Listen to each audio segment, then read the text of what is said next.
What's up everybody? I'm Gary Lowe and I'm just starting off my YouTube channel. My goal was to start a personal finance channel to get those who process information better by watching a video and in turn hopefully help people build wealth efficiently.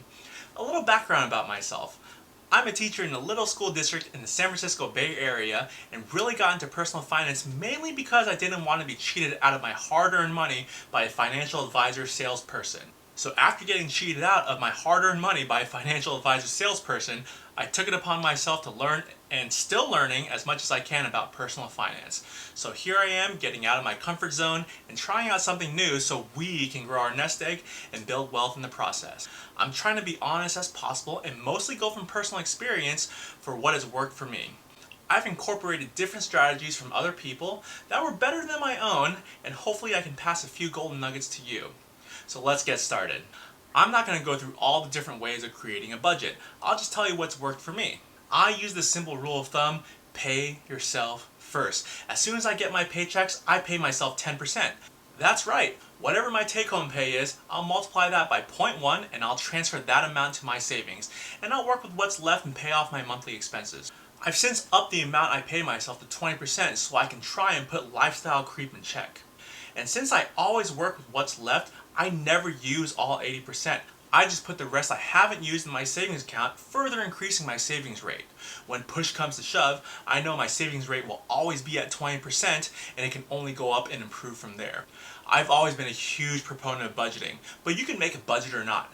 However, what needs to be done is to track your spending.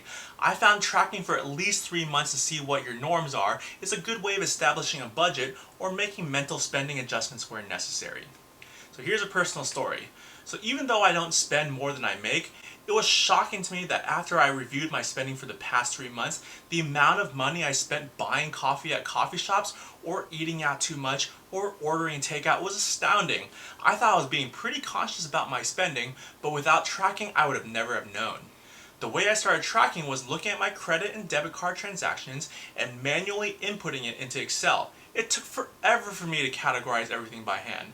I then looked onto online aggregators that would do the work for me. Every purchase I made was categorized automatically and gave me a place to see where my money was going. Do your own research though. These online aggregators have different privacy policies. Pick the one that suits your specific privacy needs. Another way that I pay myself is I personally use a strategy called opportunity cost for instant gratification. I made this term up myself.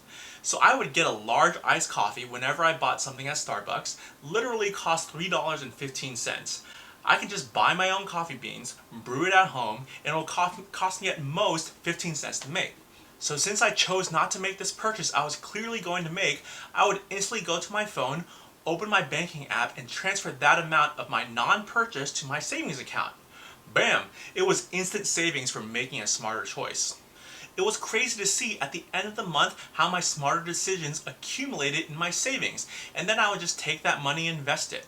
Now this does not mean go out and start impulse buying everything and then choose not to buy it. It's luxury items you're genuinely planning on buying and actively choosing not to buy it for the opportunity to save.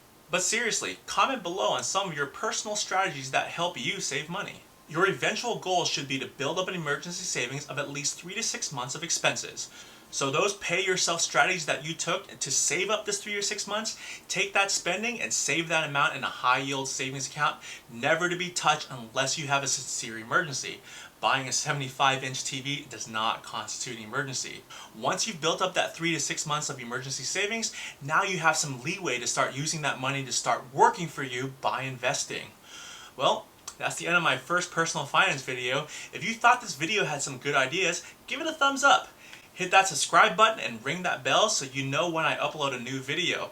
I'll see you guys next time.